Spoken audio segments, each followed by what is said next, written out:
They wanted me to be the scapegoat, so I brought down the entire Lin family. My father forged my handwriting to write a confession. My mother stayed up all night sewing a silver fox cloak for me to wear in prison, and my brother said he would get me out once he passed the imperial examinations. They secured every way out for themselves, but left no way out for me. I was afraid of death and only sought self-preservation and a sense of justice. So, I beat the drum of grievances at the capital prefecture. The first time I saw my name in the case files was in the secret compartment of my father's study. It was not a signature, but an admission of guilt. The paper read, Qingcai, daughter of the Lin family, secretly altered the deposition of the Luo family case, causing an innocent person to be imprisoned. Deeply aware of my sins, I am willing to bear the consequences alone. That handwriting was forged incredibly well. Even my habit of curling the final stroke inward by half an inch when writing the character's sigh was mostly replicated. A drizzle was falling outside, and the rainwater from the eaves dripped onto the stone steps by the large red sandalwood table. A solitary lamp burned. The lamp oil was running dry, and the dim sparks cast a sallow glow on the words, "Bear the consequences alone," on the confession. I was holding a bowl of ginseng tea, which my mother had told me to bring. Behind the screen, my mother's voice was extremely soft, as if she was afraid of disturbing anyone. Qingcai is a girl. If we sacrifice her, there is still a way out. Chang'an cannot be ruined. He still has to take the imperial examinations next year. The room fell silent for a long moment. My brother, Lin Qingcai, said, "Once things settle down, I will go and bring her back." He spoke very slowly, as if trying to find an excuse for himself, and also to comfort our mother. My father was in no hurry to speak. After a long silence, I heard him put down his teacup, the porcelain clinking against the table. She has copied case files for me since she was a child. If the yamen comes to investigate, they won't find any flaws in this reasoning. Mother wept, making no sound, only sniffing once. The prison is cold. I will sew her a thick cloak. Silver fox fur, lightweight. She has a weak constitution and cannot bear the cold. I stood before the hidden compartment, my finger pressing against the edge of that confession letter. The paper was premium Chengxin paper. Last winter, when I wanted to buy this kind of Xuan paper, father said it was too expensive and that there was no need for such vanity at home. Yet now, he was willing to part with it. I refolded the confession letter, tucking it back along the original creases. When the hidden compartment closed, the wooden boards clicked softly, a sound even fainter than the rain. The ginseng tea had gone completely cold. Holding the tea, I stepped out from behind the screen. Mother saw me first, the tears at the corners of her eyes not yet wiped away. Her lips trembled, and she hurriedly stood up, her sleeve knocking over the sewing basket on the side table. A bundle of grayish-blue fur fell out from inside, collapsing limply at her feet. Father glanced at me, his expression instantly returning to normal. When did you come in? I placed the tea by his hand. Just now, Mother bent down to retrieve the bundle of fur, her hands trembling terribly. My brother sat to Father's right, his fingers clutching his knees, not looking at me. Father took a sip of the tea and frowned. Cold. I lowered my head. "I will change it right away." He gave a brief nod, just as he always did. I turned and left the study. The wind on the veranda made the lanterns sway wildly. The rain hit my face at an angle. As I reached the courtyard gate, I heard Mother whispering inside. Did she eavesdrop? No one answered. I didn't look back either. There were 2 desks in the study. One was in the light, made of solid rosewood. A Shashan stone seal sat on it. Those who came for help sat opposite it, first addressing him as Mr. Lin, before slipping the silver next to Father's hand. The other desk under the west window was a bit shorter. The winter wind always hit there first, and the summer mosquitoes loved to gather there most. There was an old crack on the desktop, made when I was 13 and copying a confession, and the inkstone fell and smashed against it. Back then, Father had just taken on a land dispute case. His head was throbbing after looking at it all night. He casually handed me a sheet of paper and said, Qingcai, see if there is anything wrong with these 2 land deeds.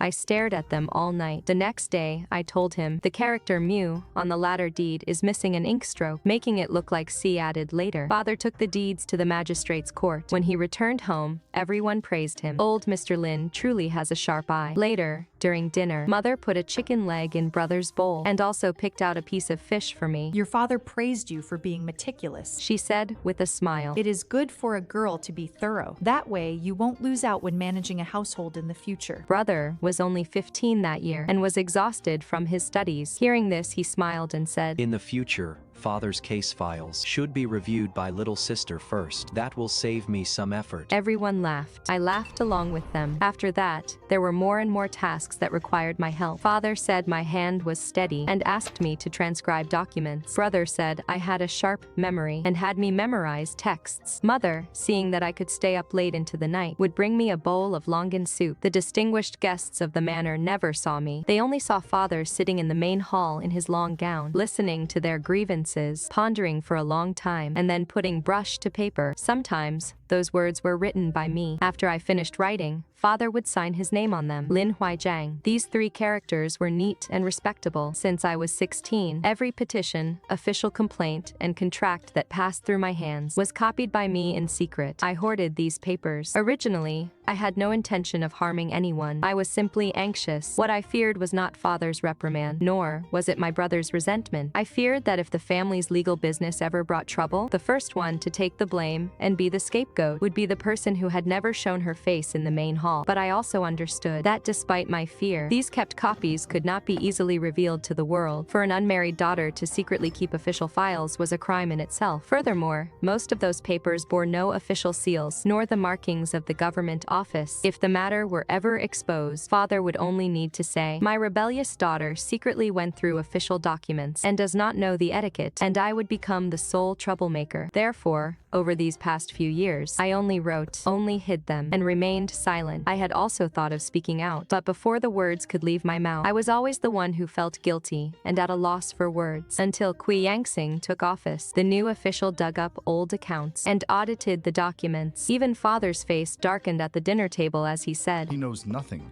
of the ways of the world. He will suffer for it, sooner or later. At that time, I lowered my head to drink my soup and said nothing. But on that day, I remembered that name. A man who knows nothing of the world might be hard to deal with, but sometimes, only someone like this is willing to investigate the case first, before considering personal relations. Father caught me keeping a duplicate copy once. That day, he found a pile of scrap paper under my desk. His face darkened. What are you keeping these for? I said, "I'm afraid of forgetting." He stared at me for a long time, and finally, smiled. This temper of yours is just like your mother's. Everything must have a record.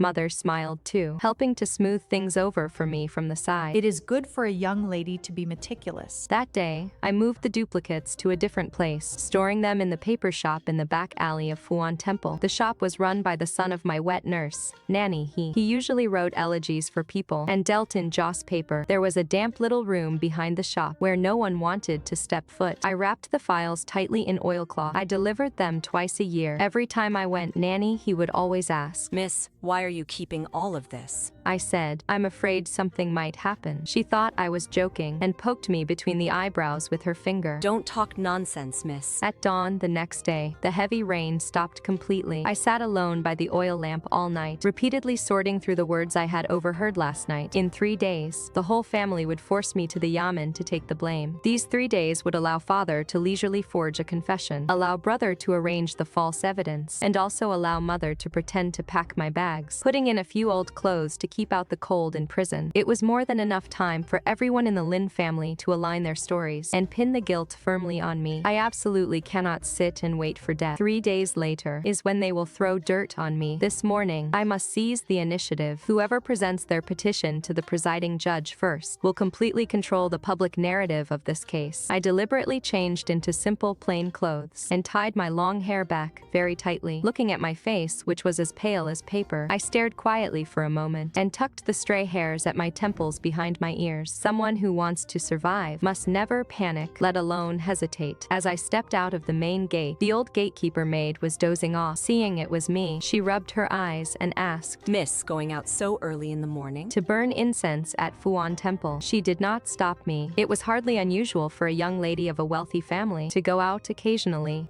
especially for me, who often went to the temple to pray and offer incense on behalf of my elders. No one would suspect anything. The shops along the street were all closed, and puddles of cold rain still lingered on the stone pavement. I walked in a hurry, the hem of my skirt completely splattered with mud. When I arrived before the Jingzhou prefecture office, the bailiff on duty was stretching, removing the heavy wooden bar from the gate. I walked straight to the Dengwen drum and raised my hand to grasp the drumstick. The wooden mallet was very heavy. The moment I raised lifted high. My wrist could not help but tremble. Seeing my actions, the officer scowled and shouted. Hey, no fooling around at the prefecture gates. I ignored him. The first strike fell heavily, making a dull sound that sent a violent shudder through the depths of my heart. With the second strike, the birds foraging on the steps all flew away. With the third strike, my entire palm went numb from the recoil. The officer's expression changed instantly, and he rushed forward to snatch the mallet. Which household do you belong to?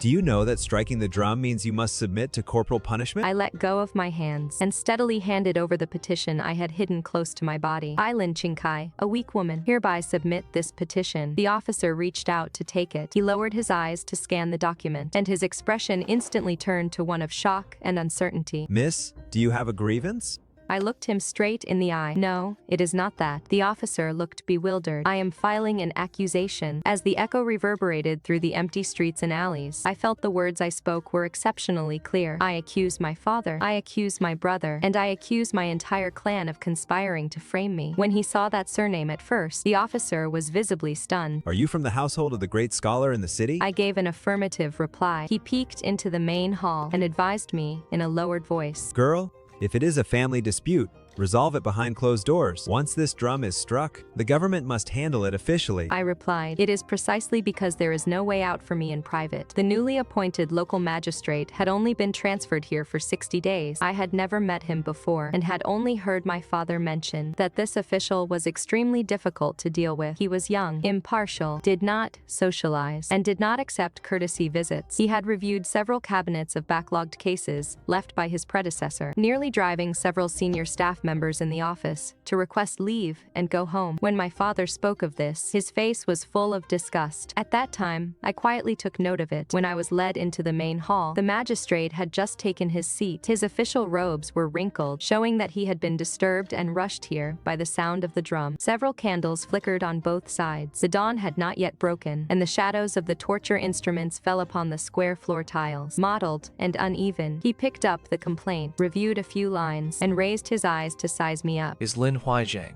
your biological father? Yes. Is Lin Chang'an your elder brother? Yes. You accuse your elderly father and eldest brother of altering testimony and forging fingerprints to frame you? I kowtowed heavily. Exactly. The presiding judge scrutinized me. Accusing your own immediate family is equivalent to putting yourself on a roasting spit. I understand. And you still insist on pressing charges? I squared my shoulders. The candlelight in the hall was still flickering. The morning light spread inch by inch from the main gate, illuminating a corner of the official documents. They have already fabricated a confession document for me. I paused for a moment. If I did not strike first, the next person kneeling here would definitely not be a victim beating the drum for justice, but a criminal confessing to a crime. The courtroom instantly fell into a dead silence. The scribe at the side held his brush suspended in midair. The bailiffs on both sides looked at each other. The presiding judge did not speak immediately. He read through the complaint word by word, his index finger lightly tapping on the words, the Luo family case. I was just about to review the old law case. Your father was involved.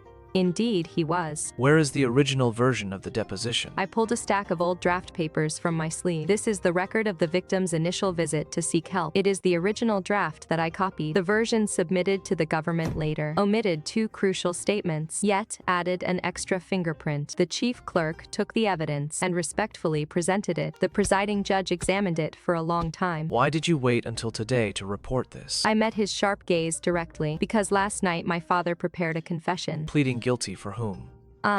Outside, the sky was gradually brightening. Cui Yanxing put down the deposition and asked, Where is the confession? In the hidden compartment of the Lin family study. You didn't bring it? No. Someone in the hall let out a soft sneer. I heard it, but I didn't move. He looked at me. Why didn't you bring it? If I had taken it, they would have known I found out. From last night to this morning was plenty of time for them to write a second copy. Cui Yanxing's eyes flickered slightly. You certainly thought of everything. I lowered my head. I'm afraid of dying. When the bailiffs went to the Lin residence to summon them, it was already broad daylight. Father arrived very quickly. His hair was tied up meticulously. His clothes were neat, and his hair ribbon was perfectly straight. It looked as if he had only come for a routine questioning. My brother followed behind him, his face deathly pale. When father entered the room and saw me, he frowned first, as if looking at an old piece of household junk that shouldn't have been left outside. Qingcai, His voice wasn't loud. if there is something Let's talk at home. I knelt on the ground and did not answer. He turned around, cupped his hands in greeting. She has been physically weak since childhood. She was probably frightened last night and spoke some nonsense. I beg your honor's understanding. Cui Yanxing said. She accuses you of secretly altering the deposition of the Luo family case. Father froze for a moment, then sighed. The Luo family case was too chaotic. The girl only copied a few papers in the study and doesn't understand the gravity of the matter. She is young and believes whatever she hears. When he said this, he turned his gaze toward me, softened a bit. Qingcai, you've been timid ever since you were a child. Did the Luo family come looking for you again? How could you listen to what they say? He spoke so convincingly, as if I were merely throwing a tantrum and had run to the yamen just to cause trouble for the family. My brother stood behind him, his mouth parting slightly as he whispered, Sister, come home first. Mother was so worried she didn't sleep all night. I glanced at him, and he looked away. Cui Yanxing handed the testimony I had submitted to my father. Does Mr. Lin recognize this handwriting? Father only swept a glance over it, his brow relaxing slightly. It is my daughter's handwriting. She usually likes to copy my official documents, so it is only natural that it looks similar. Then look at this one. Cui Yanxing ordered the bailiff to bring the Luo family case files. The 2 sheets of paper were placed side by side on the table. One was the original statement I had transcribed, and the other was the testimony from the official case files. The same witness's name, the same day's testimony, but one was missing the mention of seeing the Duke of Angwo's carriage parked at the intersection, and instead had an added line about the late hour and heavy rain, stating that no suspicious persons were seen. The ink where the thumbprint was pressed looked slightly darker. Father stared at the 2 sheets of paper, his fingers still resting on the edge of the table, without even moving his sleeve. Cui Yanxing asked, Which one does Mr. Lin believe to be the genuine one? Father looked up. Once testimony enters the yamen's official record must be taken as truth. The sheet in my daughter's hand is purely a private writing and cannot be considered accurate. Lin Huaizhang had been an advocate for 20 years and was not about to be intimidated by a single sheet of paper. I said, Your Honor, Lu Yunyang is waiting outside. Only then did Father cast a glance at me. It was an extremely brief glance, like a brush tip, pausing for a mere second on paper. Cui Yanxing ordered someone to call Lu Yunyang in. When she entered the room, her clothes were washed to a faded white, and her sleeves were patched with 2 layers of cloth. She knelt down and kowtowed. This humble citizen pays respects to your honor. Cui Yanxing asked her, Do you recognize the person standing in this court? Lo Yunyang raised her face to look at Father. When she looked at me, her eyes instantly turned red. I do. Father said in a low voice. Widow Lo, in this court of law, one must not speak carelessly. Lo Yunyang's shoulders trembled slightly. She was afraid of Father. Many people were afraid of Mr. Lin. They feared his reputation and feared that once he spoke, he could turn black into white or make the white seem full of doubt. I too had once been afraid. Lo Yunyang bit her lip and pulled a half sheet of yellowed paper from her pocket. Your honor. This is the complaint that the Lin family's young lady helped me revise earlier. She did not meet with me back then, but only had an old maid pass it out through the side door. But I recognized her handwriting. When she writes the word life, the final diagonal stroke is heavy. It is not Mr. Lin's handwriting. No one in the hall made a sound. Father stared intently at that half sheet of paper. I had not given this to her, nor did I know she had kept it. Lo Yunyang burst into tears, her voice as raspy as if it had been scraped by a stone. My husband, Lu Heng, was a carriage driver for the Duke of Angwo's estate. Before he died, he said, the officer beaten to death in the alley that night was not hit by him. He was dragged onto the carriage by people from the Duke's estate, but the testimony was altered once it was submitted. Afterward, they claimed my husband got drunk and caused a death, sentencing him to be beheaded after the autumn. I went to the Lin residence to plead for help. Master Lin ignored me. Later, someone slipped a complaint form out through the back door, advising me not to go to the front door anymore. I knew it was written by the young lady. Father's face darkened. Nonsense. How many people enter and leave the back door of the Lin residence every day? A scrap of paper. How can you be so sure who wrote it? Cui Yanxing ignored him. He only looked at me. Do you have any other cards to play? I said, if your honor is willing to search the study of the Lin residence, there is a confession hidden in the secret compartment. If you are willing to send officers to the paper offering shop in the back alley of Fuan Temple, there are 3 chests there. Father suddenly whipped his head around to look at me. This time, he failed to keep his composure. Qingcai, His voice dropped. He no longer had that tone of coaxing me to go home. I placed my hands on my knees, my fingers pressing against the fabric of my skirt. They did not warm up for a long time. The items packed in those chests were mostly the drafts of case files I had helped father copy, review, and modify over the past few years. Some could not be verified, some could be matched with old official archives, and some could be matched with the statements of witnesses. I paused. And a portion of them could even be matched with the bribes the Lin family had accepted. Father's face changed completely. My brother instinctively took a step back, his sleeve brushing against the courtroom pillar. Cui Yanxing looked toward the bailiffs. Go retrieve them. Father spoke up. Your Honor, secretly keeping copies of case files is a crime in itself. I responded, yes. He stared at me, his eyes seemingly covered in a layer of ice. You did this knowing full well the consequences. I looked back at him, knowing full well. You want to destroy the Lin family. He spoke these words very softly, yet they carried more weight than any harsh scolding. I recalled writing a wrong character in the study during my childhood, when he had questioned me in the exact same manner. Do you want to ruin your brother's essay?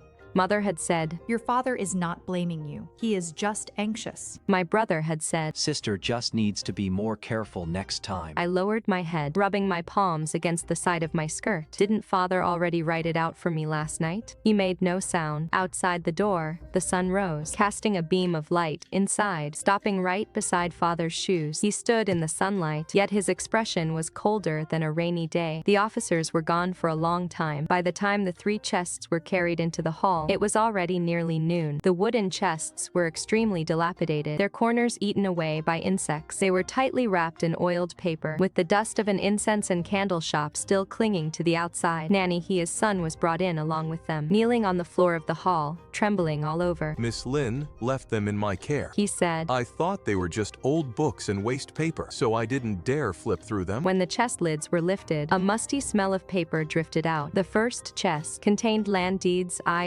marriage certificates, and family division agreements. These were not enough to condemn anyone to death, but they could prove one thing. Many of the dates, amounts, and witnesses that Master Lin claimed to have accidentally written incorrectly were actually not that way at all when I originally copied them. The second chest contained petitions, depositions, and witness lists. Some of the paper edges were water damaged, while others were scorched by fire. I sorted them out one by one, arranging them in chronological order. The one right on top was the original deposition of the Luo family case. Tucked beside it was a small slip of paper, noting that when Luo Yunyang came to the Lin residence back then, she wore a gray cotton skirt with a patch on her left sleeve, and when she spoke, she kept clutching the copper coins at her waist. Those were not details that belonged in an official case file, but I remembered them. This third box was the smallest, containing only a dozen or so letters and a few thin account books. No names were left on the letters, only the green unicorn patterned paper, commonly used by the Duke of Angwo's estate. The account books did not record bribe money, only writing fees, thank you gifts, and travel expenses. Yet the date of every single payment happened to coincide perfectly with the Lin family buying a new house, my brother entering the academy, and father altering the depositions for the Xiao family. When father saw the third box, he closed his eyes. These 3 boxes could only prove what the Lin family had done over the years, the piece of evidence that could truly seal the Lin family's doom. I did not put in there. It was hidden in my sleeve. Father stared at my cuff, remaining silent for the very first time. I did not lower my head again either. In the past, I helped him organize papers and petitions, sorting out the accounts of life and death delivered to the Lin family. Today, it was my turn to pass judgment on the Lin family. No one in the hall made another sound. When the scribe picked up his brush, the tip tapped against the edge of the inkstone, making a soft click. Cui Yanxing stared at those thin account books, not turning a page for a long time. Instead, it was father who spoke first. Stealing and hiding official case files is already a grave crime. His voice did not tremble at all, but I heard it. Once these words were spoken, I understood. He did not want an answer. He wanted me to shut up. Cui Yanxing did not finish reading them in court. He closed the thin ledger on top and raised his hand to draw a warrant token. Seal the Lin family's study. Cui Yanxing did not look at him, but continued. Audit the accounting room. Summon the owner of the incense and candle shop. Summon the clerk who handled the Luo family case back then. Summon the messenger from the Duke of Angwo's manor. From this day forth, no one from the Lin family is allowed to steal files. nor contact any witnesses. The officers below the bench answered in unison. Father did not call for me to go back anymore. As father was being led away, he passed by my side and paused for a moment. Your mother won't be able to bear this. The wind began to howl outside the door. I had been kneeling for a long time. When I stood up, my legs were so numb they ached terribly. An officer reached out to support me, but I instinctively dodged him. He didn't say anything either. Cui Yanxing looked down at me from the bench. Miss Lin, what you handed in today was not a complaint. I looked up. It was a blade. My lord. The blade did not just appear today. He covered a deposition on the desk. Stay temporarily at the guest house. Before the case is fully investigated, you are not allowed to return to the Lin residence. I bowed. Thank you, my lord. The guest house was on the street behind the yamen. The room was small, with a window right next to an old locust tree. Inside, there was only a bed, a table, and an oil lamp. Before dark, mother came. She did not come alone. Behind her followed Qingcai, who used to take care of me. She was holding a thick cloak made of gray-blue fabric with white fox fur. It was of exquisite workmanship. Mother stopped outside the door. At first, she did not enter. She only glanced into the room. Inside, there was only a single bed, a table, and an unlit brazier. She frowned slightly. She whispered, How can anyone live in a place like this? I sat by the table. Qingcai placed the cloak at the head of the bed and quickly retreated outside the door. Before leaving, she stole a glance at me, her eyes red and puffy. Mother stepped inside. First, she felt the thin quilt on the bed. Then she touched the cloak. It gets cold at night. You have been sensitive to the cold since you were a child. I remained silent. She then pulled a small medicine bottle from her sleeve and set it on the edge of the table. This is medicine to clear bruising. If you are beaten in prison, apply this first. Do not let the wounds swell. The medicine bottle was extremely small, with a red string wrapped around its neck. I stared at it for a long time before looking up at her. Mother seemed to have just realized she had misspeeched. Her fingers froze at the mouth of the bottle, and her tears began to fall. That is not what mother meant. I set my bowl down. Then what did you mean? She opened her mouth, but no words came out. After a short silence, she sat across from me at the table and reached out to take my hand. I did not pull away. She held it, and finding my hand cold, she clasped it tightly with both of her hands. She wept and said, Your father was foolish, and your brother was foolish too, but they don't want you dead. They just had no other choice. When she said no other choice, her voice trailed off. Mother, did you know last night that it was my name written on the confession? Her hands froze. Outside the window, the wind rustled the leaves loudly. After a long silence, she said, I did try to persuade your father. How did you persuade him? She lowered her head, her tears dripping onto the back of her hand. I said you have a weak constitution, and that prison is a harsh place. I asked if we could change it to a lighter charge, so you wouldn't have to suffer too much. I stared at her. She wept even harder. Qingcai. Mother had no choice. If your brother is ruined, the Lin family will be finished. You are a daughter. In the future, there will always be a way out for you. Mother will wait for you to come out. Mother will support you for the rest of your life. I pulled my hand back. Her palms were left empty, and she stared at me blankly. I pushed the small porcelain bottle back to her, then picked up the cloak, folded it, and placed it in her arms. Please take this back, Mother. Qingcai. Take the medicine back as well. I looked at the cloak in her arms. If I really end up in prison, whether I am cold or in pain, is not something to start worrying about only today. Mother held the cloak, as if she were holding a block of ice. Her lips trembled, and she finally said, Are you really going to send both your father and your brother to prison? I did not answer. She spoke again. Your brother is already in this state. You can't really just watch him die. I asked her, then what about me? Mother froze. My voice was not loud. If I confess to the crime in 3 days and go to prison, what happens after I get out? Her lips trembled. Mother will bring you back. And where will I live when I return? She looked as if she had never considered this question. I thought it through for her. Live in the back courtyard. Never see any guests. Once my brother enters officialdom, tell the outside world that I am ill, or say that I have gone to a nunnery for quiet cultivation. Mother's face turned pale. Qingcai.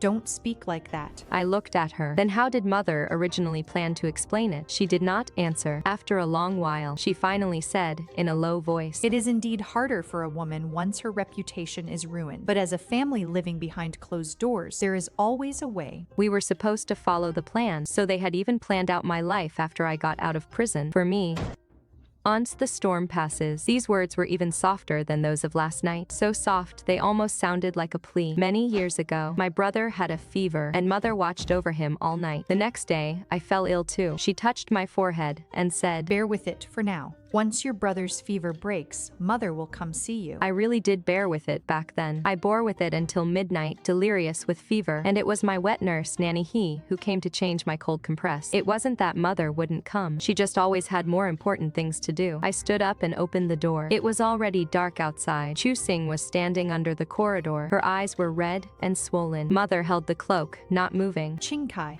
She whispered, please don't abandon your mother.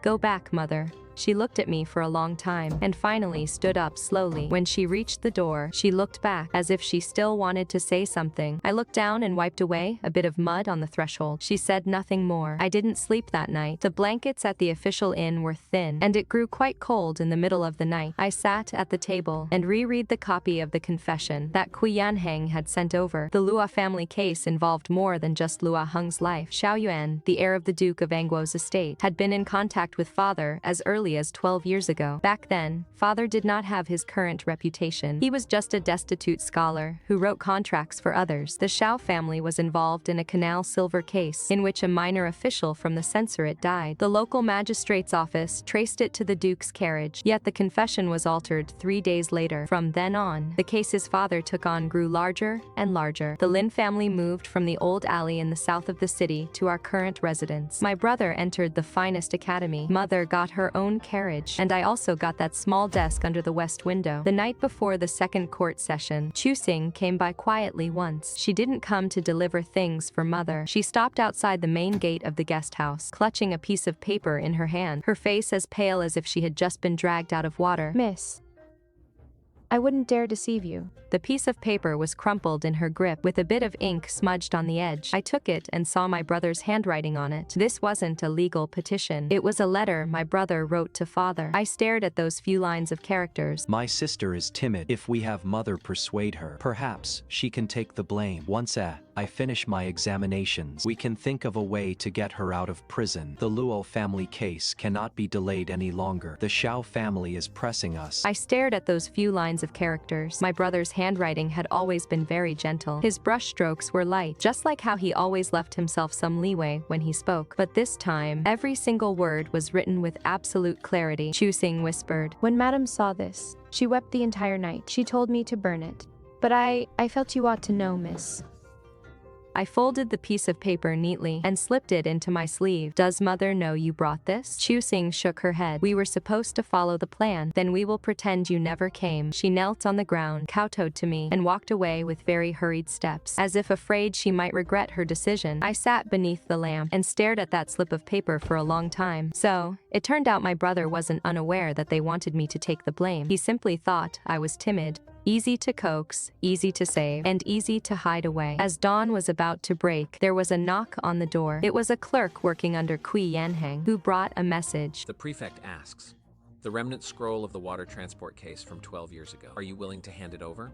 I asked, how did he know about it? The clerk replied, In the third chest, there was half a letter from the Duke of An's estate. Censor Lu entered the government office early last night. I trimmed the lamp wick to make the light brighter. Tell his honor, I am willing. The second court hearing took place 3 days later. This time, the area outside the gates was packed with people. Some came just to watch the spectacle. Some were those who had previously sought out the Lin family to write complaints for them, and others were victims like Lo Yunyang. 3 elders from the Lin family arrived, standing behind father, all looking extremely grim. Mother came as well. She sat in the corner. Without her cloak, she wore simple, plain clothes, clutching a handkerchief in her hand. When I entered the room, brother was the first to notice me. He looked as though he hadn't slept well for days, stubble growing on his chin, and his eyes completely bloodshot. Qingcai.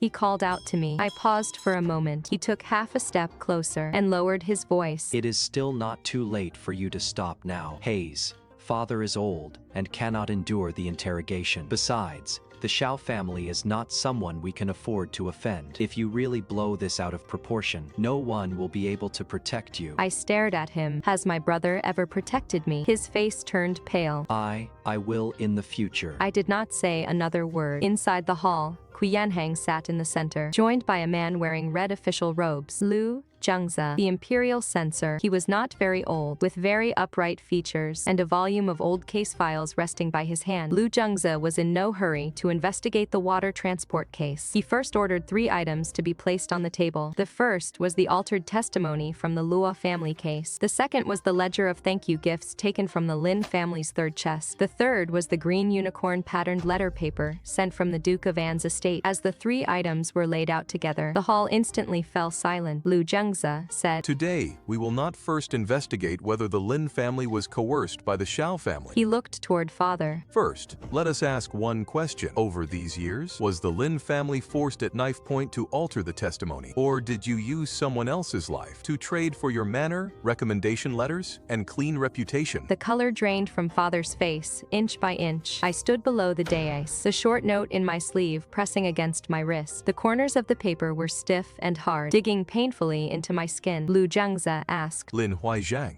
the canal silver case, 12 years ago. Did you have a hand in it? Father said.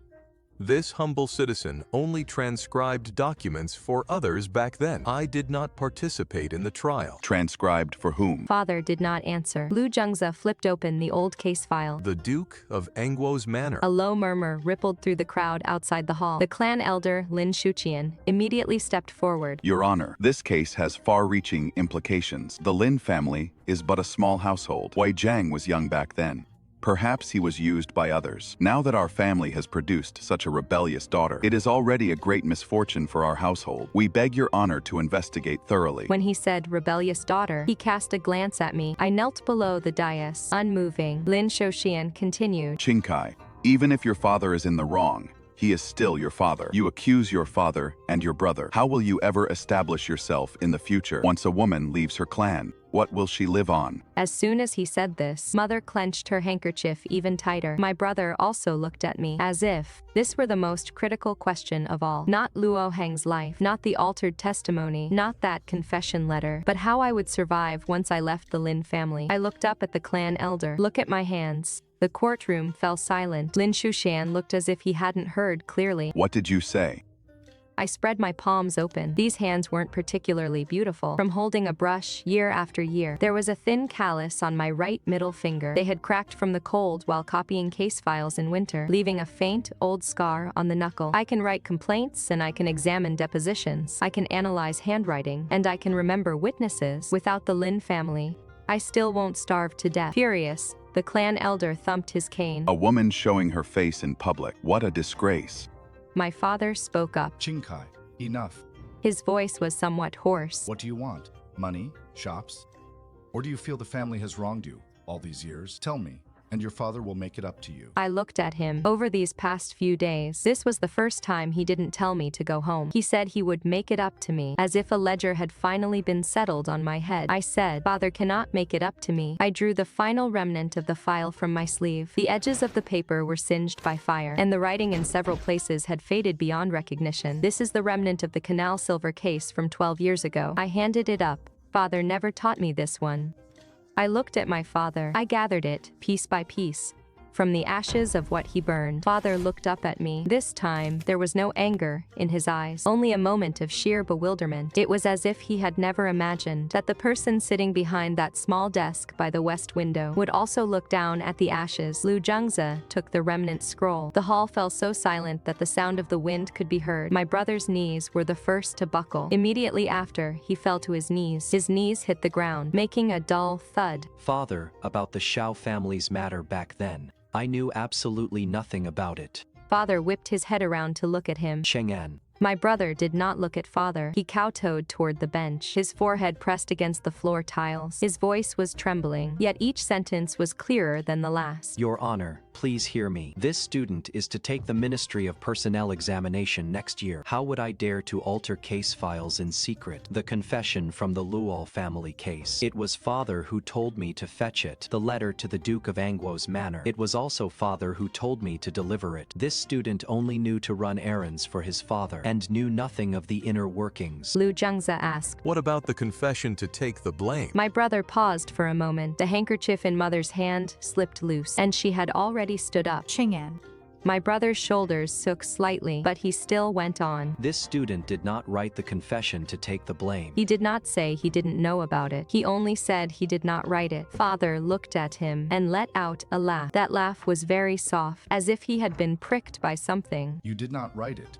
My brother's face turned pale. I really, Father asked. Then who was it that said, Qingcai is timid. If we let mother persuade her, perhaps she will take the blame. My brother snapped his head up. The hall fell completely silent. I pulled that slip of paper from my sleeve and handed it to the clerk. The clerk presented it to the bench. After Cui Yanxing finished reading it, he handed it to Lu Zhengzi. Lu Zhengzi did not read the whole thing. He only read the first 2 sentences aloud. My sister is timid. If mother goes to persuade her, she might take the blame. Once I finish my examinations, I will think of a way to get her out of prison. Mother's body swayed slightly. She looked at my brother. That look was very slow, as if she were seeing him clearly for the first time. My brother knelt on the ground, his lips trembling.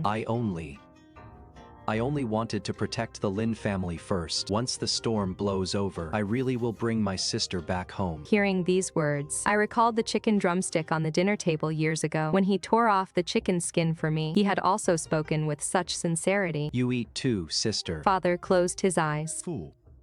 The color drained completely from my brother's face, but this time, he did not back down again. He looked up at Father.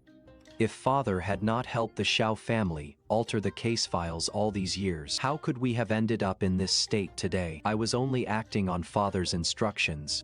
That silver, those recommendation letters, that grand mansion, which of them was not accepted by Father? Father stared at him. My sister's handwriting was also taught to her by Father. Her copying the case files for the Lin family, was that not also tacitly permitted by Father? Now that trouble has arisen, how can it all be blamed on me? Someone outside the courtroom gasped. I did not move. Mother held onto the back of the chair, looking as if she could barely stand. She looked first at my brother, then at Father, and finally, at me. At that moment, I really wanted to know, if it were me kneeling in the hall today, would Mother look at others the same way? But she quickly looked away and reached out to help my brother up. Chang'an, get up first. Only after she finished speaking did she seem to remember I was still standing in the hall. Her lips trembled slightly. Qingcai. I did not respond. Her hand froze in midair, but my brother, as if grabbing onto a lifeline, reached up and grabbed her wrist. Mother, you know this too. I didn't mean to harm my sister. Mother's tears fell instantly. She didn't say yes, nor did she say no. She just let him hold her hand. I looked at her hand. That hand had held mine just last night. It was very warm. Behind me, Luo Yunliang wept softly, not for me, but for her husband, and for every threshold he had knelt before over the years. Lu Zhengzi placed the remnant scroll on the table. Xiao Hengyuan was already summoned to the censorate last night. Lin Huaizhang, if you still want to shift the blame to your daughter, this official will use the copies of the old cases she handed over to investigate them one by one. The color slowly drained from Father's face. He looked at me. There was no anger in that look anymore, only weariness, and something else I couldn't quite understand. He said, All these years, you actually kept them? Yes. Since when? Since I was 16. Father let out a soft laugh. That early? I didn't answer. When I was 16, my brother took the complaint I wrote to see his teacher. After he returned, at the dinner table, Father praised his writing for its maturity, saying he would surely have a bright future. Mother was delighted and ladled half a bowl of soup for him. I sat at the lowest seat, my chopsticks holding a piece of green vegetable, listening to my brother say, My sister's small handwriting in those few places was also of some use. That night, for the first time, I hid a copy away. It was not out of hatred, but the wind was very cold that night. I thought if one day they claimed this writing was mine, what would I have to prove? Which parts I was willing to write, and which parts I was not? Father closed his eyes. When he spoke again, his tone was kept very low. The Luo family case was altered at the behest of the Xiao family. So was the water transport case. My brother slumped onto the floor. Mother held onto the back of the chair, looking as if she could barely stand. Father did not speak quickly. He confessed how he had accepted money from the Xiao family back then, how he had helped them alter testimonies, how he had used my handwriting to copy clean documents, and how he had my brother deliver them to the Duke's estate in exchange for recommendation letters. When he spoke of the confession of guilt, he paused for a long time. The confession of guilt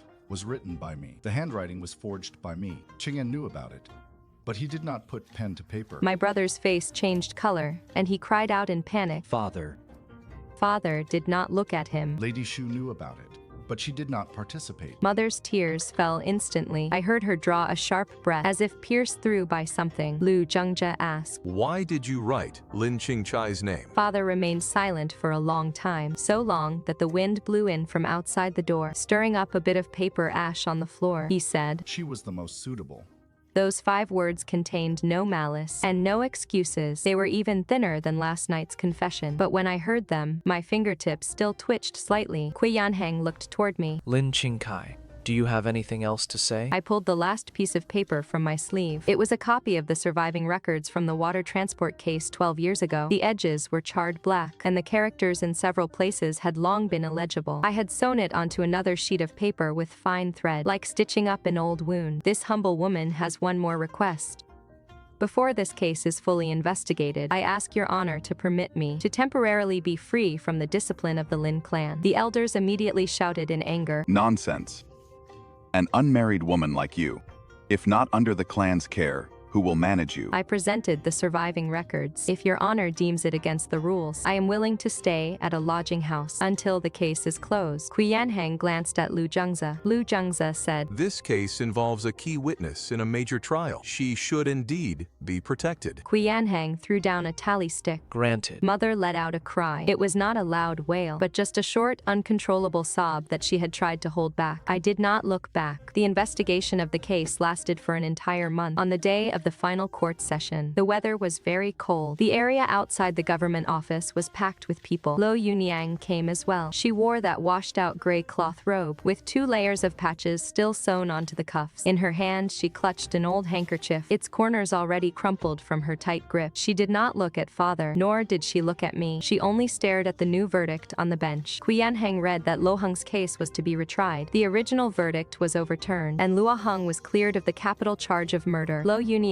bent down, pressing her forehead against the ground. There was no sound of crying, only her shoulders shaking convulsively. The crowd gathered outside the hall also fell silent. A man had been dead for 12 years, and only on this day did a piece of paper finally grant him his innocence. Father stood below the bench, still wearing that same blue cotton robe, though his cuffs were now wrinkled and a few strands of hair had fallen loose. Those who used to come to the Lin family for petitions always said that when Mr. Lin stood there, he was like a writing brush, upright and unbending. Today, that brush was broken in half. Cui Yanxing continued reading. Lin Huaizhang, for accepting bribes, altering testimony, and forging signatures, which resulted in a miscarriage of justice, is sentenced to exile in Lingnan. When father heard the word Lingnan, his eyelid twitched. He did not look at Cui Yanxing. Instead, he looked at me. I stood at the side of the hall, holding that old wooden box containing the case files. The corners of the box were moth-eaten, feeling somewhat rough to the touch. Father looked at me for a long time, finally understanding that this box was not something I had suddenly brought out to threaten him. It was something I had held onto for many years. My brother Lin Qingcai knelt behind him. When the verdict read that he had concealed original testimony and delivered forged files, resulting in his name being stripped from the scholar registry and barring 3 generations of his descendants from taking the imperial examinations, he jerked his head up. What little color remained in his lips vanished completely. 3 generations. His voice trembled. Your Honor, this student did not alter the testimony. This student only delivered the documents. This student... The gavel struck. Cui Yanxing did not let him finish. My brother's mouth remained open, as if a sentence had been forcefully choked back in his throat. My mother sat nearby. She had been clutching her handkerchief all along, but upon hearing that 3 generations would be barred from the examinations, she stood up.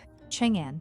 She only called out my brother's name. After crying out, she seemed to suddenly realize something and turned her head to glance at me. I did not look at her. The reading of the verdicts in the hall continued. Xiao Hengyuan was to be imprisoned pending trial. 3 villas of the Duke of Angwo's estate were to be searched. The files of the old case were to be transferred to the censorate. These words echoed in the hall, each one heavy and loud. Yet it felt as if someone were using a knife to slice away, layer by layer, the things the Lin family had put on display for years, cutting them down one by one. Reputation, future, dignity. When father was finally led away by the officers, he passed by my side. He paused briefly. Qingcai. I looked up. His lips moved slightly. In the past, when he called me, it was mostly to have me review cases, copy testimonies, or revise essays for my brother. This time, he handed nothing over to me, nor did he mention going home. After a long silence, he only said, Don't let the box get damp. My fingers tightened around the corners of the box. The officers urged him along, and father turned away. I watched his retreating figure as he walked out the main gate. The wind blew that blue cotton robe tight against his body. Mother was not convicted. She indeed had not signed anything, had not altered any testimony, and had not touched that confession of guilt. When Cui Yanxing asked her if she knew about it, Did you know about this? it took her a long while to answer. I knew. Only those 2 words. After saying them, she seemed drained of all her strength, remaining silent for a long time. That phrase, "I had no choice," was not spoken by her this time. Her eyes were fixed on my brother the entire time. When my brother was being led away, she reached out, trying to grab his sleeve, but was blocked by the guards. She froze for a moment, her hand stopping in mid-air. I stood behind her, barely 3 paces away. She did not turn around. The trial adjourned, and everyone began to walk out. Only then did her gaze shift away from my brother, looking anxiously toward the door. I had already walked over to the door. She called out to me, Qingcai. I paused for a moment. Mother held onto the back of the chair, her tears falling slowly. Are you coming home tonight? I looked at her. Those words coming from her mouth were like a very old bowl, its edges chipped long ago, yet still presented to me. I said, no. Her lips trembled slightly. Then where will you stay? West Alley. Alone? In the end, she only nodded. She said, That is fine. It is close to the yamen over there. After she finished speaking, she herself froze for a moment, as if she didn't know what other reason she could use to make me stay. On the 3rd day after the verdict was handed down, the plaque in front of the Lin family's gate was taken down. I used to look at that plaque often when I was a child. It had gold characters on a black background, reading, "A legacy of just law." It was when father turned 40 that the Duke of Angwo's estate sent it over. On the day it was hung up, my mother personally prepared a feast, and my brother, dressed in new clothes, stood right beside my father. I stood under the veranda, placing a plate of fruit on the table. There were so many people coming to congratulate us back then. No one asked who had washed that plate of fruit, nor did anyone ask my father how much of that brilliant lawsuit that year had its complaints drafted and sent from the small desk by the west window. Now the officers have brought a ladder and are taking down the plaque inch by inch. As the nails are pulled out, the wood makes a very dull, heavy sound. A crowd has gathered at the main gate, someone says. Serves them right. Mr. Lin once wrote a petition for my family. He didn't seem like that kind of person. Others ask in hushed whispers. What about Miss Lin? I heard she isn't returning to the Lin family. The plaque fell to the ground, kicking up a bit of dust. A corner of the gold lacquer chipped off. The character for integrity had half of it knocked away. I stood across the street, not going over. When mother came out of the main gate, she spotted me. She had grown much thinner, wearing old clothes, with only a single silver hairpin in her hair. I recognized that hairpin. She used to think it was too plain, saying she would only wear it at home while doing her hair. Now, most of the Lin family servants had dispersed, and the gatekeepers had been replaced. She stood beneath the doorway, where the plaque had been removed, no longer looking like the matriarch of the Lin family. She looked only like someone waking up from an old dream. Qingcai supported her, her eyes red and swollen. Mother saw me, took a step forward, and then stopped. The street was crowded, and she had always cared about appearances. I did not walk over either. We stood separated by the street. As a sugar sculpture vendor passed between us, the scent of the syrup was very sweet. Mother's hand lifted slightly, as if she wanted to call out to me, but in the end, she didn't make a sound. I looked down and noticed the frayed threads on her cuffs. She wasn't wearing that silver fox fur cloak. I turned and walked away. On the day I left the Lin household, I only took 2 trunks with me. One was for clothes, and the other was for paper. There weren't many clothes, mostly old ones, but the paper was packed very tightly. When the shop assistant lifted the trunk, he let out a soft gasp. Miss, this trunk is heavy. I said, take it slow. She didn't know that inside were the blank pages I had copied over the past few years, unused petition papers, a few old brushes, and that inkstone with the chipped corner. I didn't take any of the Lin family's banknotes, nor did I take the jewelry mother had given me. Before leaving, I went back to the study one last time. Father's large red sandalwood desk had already been sealed, with the government's paper seals pasted on the corners. The small desk by the west window was still there, and so was the crack on it made by the smashed inkstone. I stood there for a brief moment, picked up the old paperweight from the desk, and put it into the trunk. That paperweight was very ordinary, made of bluestone, with its corners worn white. In the past, it had pressed down countless petitions that did not bear my name. Now, it belonged to me. Nanny, he helped me find a small shop. The front was very narrow, just enough to fit a single desk. desk. There was a small courtyard in the back, with a crooked-necked jujube tree growing in it. The shop originally sold needlework and thread. There were still old nail marks on the doorframe. I had someone make a new wooden sign. On the wooden sign, it read, Qingcai's Scribe Services. On the first day, I opened. No one came inside. The next day, a woman stopped at the main entrance. She stared for a long time. She wore a half-worn lotus root-colored jacket, its cuffs washed to a faded white. In her hand, she clutched a crumpled letter from home, the edges of the paper softened by sweat. She asked me, Miss, can you write divorce papers here? Her voice was extremely quiet, as if the moment she spoke those words, everyone outside the door would turn to look at her. I invited her in and poured her a bowl of tea. When she sat down, she first pulled her sleeves down to cover the bruises on her wrists. She said, I don't have much money. I asked, Can you read? She shook her head. Then I will read it to you first. I smoothed out the paper. If you feel anything is not right, we will change it. She was stunned for a moment. It can be changed. It is your document. Naturally, it requires your approval. She looked down, staring at the paper. It took a long time. Her tears fell, landing right on the blank space. I did not rush her, but merely moved the paperweight slightly to the side. That evening, Mother came. She did not come inside, but only stopped outside the door, carrying a food container in her hand. When I looked up from the desk, I saw her shadow cast outside the threshold, a long, thin silhouette. She looked even more haggard than she had at the yamen that day, with more white hairs in her head. Qixing had not accompanied her. She had come alone. Qingcai.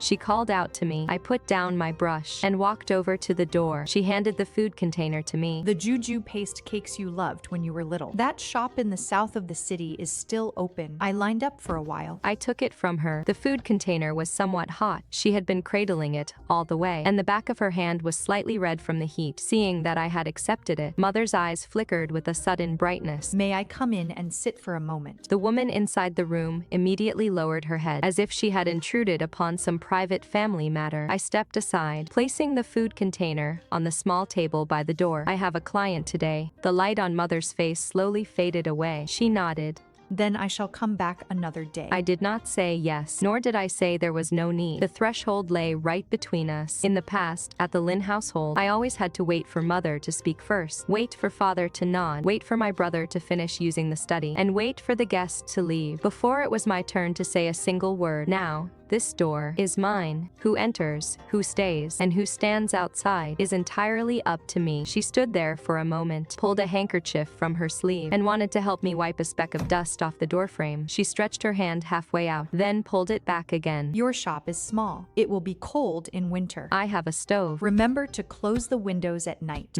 She looked at me again, as if she still wanted to ask if I had enough money, if I had eaten, or if anyone was bullying me. She had asked these things before, except every time, it was always too late. Someone was hawking hot soup at the end of the street, and a faint scent of scallion oil drifted through the alley. Mother lowered her head and tidied her cuffs. Then Mother is leaving. We were supposed to follow the plan. She turned and went down the steps. After walking a few steps, stop right there. Qingcai.